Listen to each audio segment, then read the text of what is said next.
Hello, I'm Annette Young and welcome to the 51%, a show about women reshaping our world. Coming up, we head to Jordan, where by law a rapist can marry his victim in order to escape a jail sentence. Also the move to increase the role of women in the French Catholic Church. And the changing face of sex education here in France.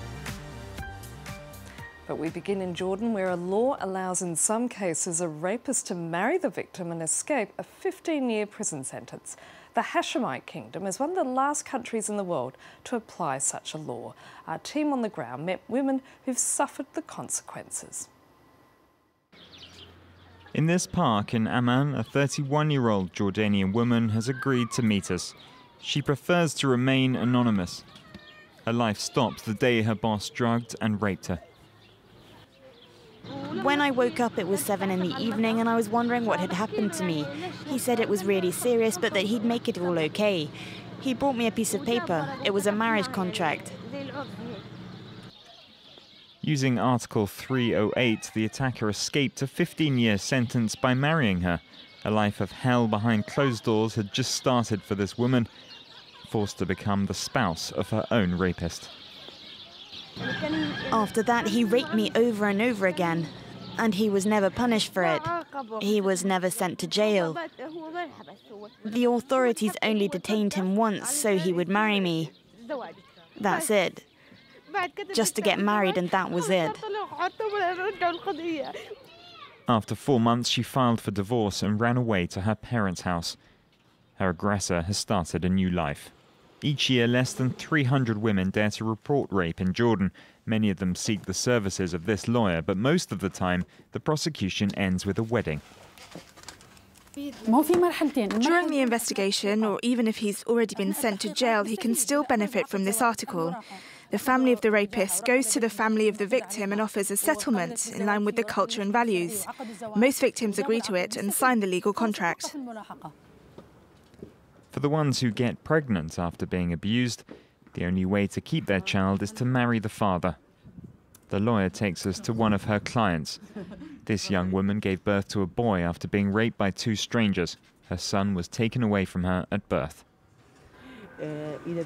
If I'd wanted to keep my baby, I would have had to get married.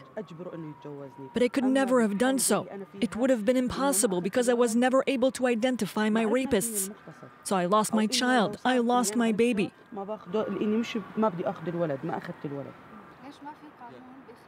Why isn't there a law that allows women to keep their children without marrying their rapist? There are no laws, there's only tradition, a culture. The law does not allow women with children to live without a husband, to live unmarried. While other Muslim countries like Morocco have rejected similar laws, Article 308 still finds support in over half the population of Jordan. Now, on this program, we've run a number of reports on mothers working together and making a difference in their local communities. In the Cape Town suburb of Beacon Valley in South Africa, unemployment and drug abuse are high. Less than half of students are expected to complete their education, but a group of mothers are very determined to reverse the trend. Here in Cape Town's Beacon Valley, unemployment, crime, and drug abuse are all too common, and it's having an effect on school attendance. But a group of local mothers are trying to change that. There are many children that don't go to school in the morning. Sometimes the fathers don't work. Mummies are on drugs. They can't get up in the morning. That's why we had to go wake them up. In the last 15 years, crystal meth use has become widespread. Cheap, highly addictive, and readily available, it's wreaked havoc on the community. We do realize the circumstances. We do realize that our community is broken. Up early, the team cooks porridge for around 90 children. At 7 a.m., they start knocking on doors to have the children out of bed, fed, and behind their desks by 8 a.m. The women also collect school uniforms, which are mended and handed out. They get labeled if they don't smell nice or their clothes, or, they've been treated in a different way.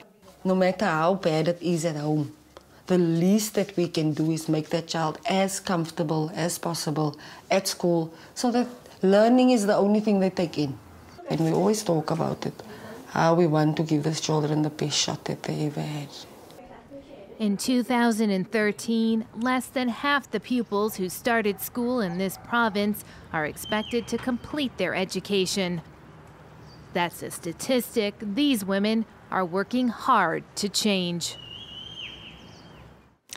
While Pope Francis has been receiving much attention over his reformist comments, the pontiff has made it abundantly clear that he still believes the Catholic priesthood should remain masculine. But he does agree that there's a need to increase the role of women in the church, a move very much supported here in France. Merci, Jean. Over the past 6 years, Manuela's been helping out in this parish in the suburbs of Paris. Bonjour, monsieur. She works part-time and is paid by the diocese. She's the one who coordinates events in this Catholic church and is the priest's right-hand woman. We're here because we have a common cause, and it's all going well. But obviously, I'm not here to make a career. Indeed, in the Roman Catholic Church, women are not allowed to become priests, but things are starting to change. Pope Francis himself says although priesthood is only reserved to men, women can share more pastoral responsibilities.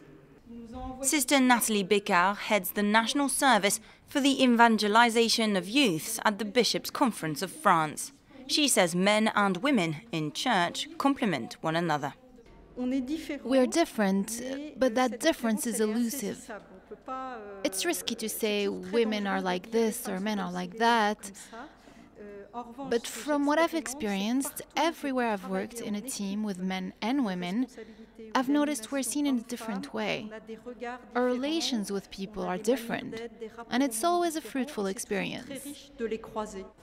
But for feminists like Anna, the Catholic Church should give women exactly the same rights as men. We're living in a world where women's emancipation has become accepted. It's a reality. A Catholic person cannot be torn between living in a civil society where women have their place and in a church where women's role isn't recognized.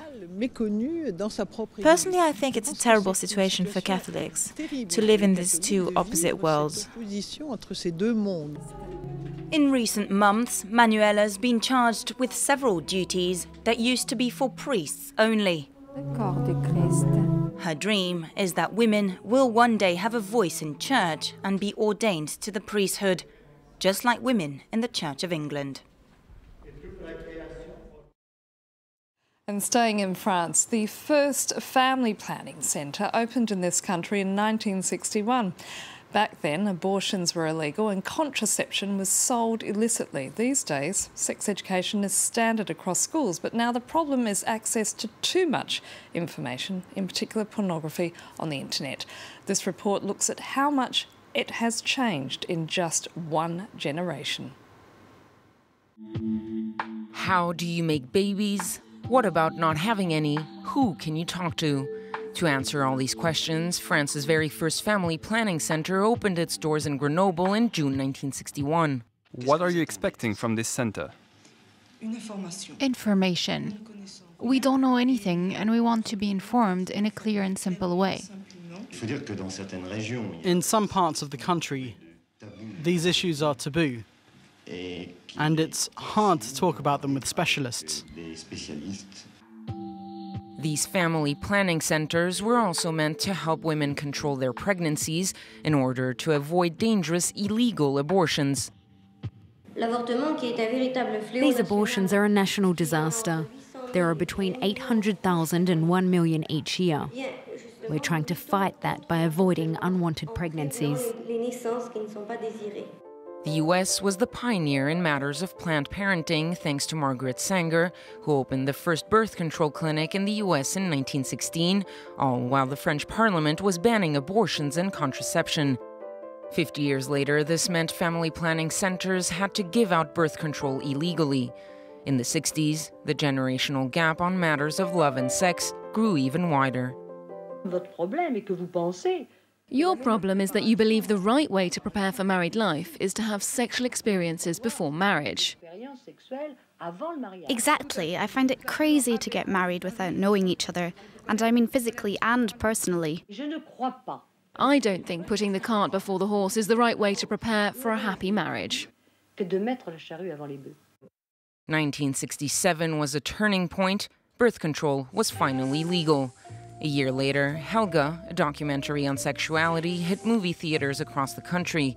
Though some viewers fainted at the sight of women giving birth, overall, the movie was proof that sex was becoming less taboo. 1973 marked another step forward. Abortion became legal and sex education appeared in schools. While students were ready to talk, teachers weren't exactly confident. I'd like them to teach me about the scientific and the emotional aspects.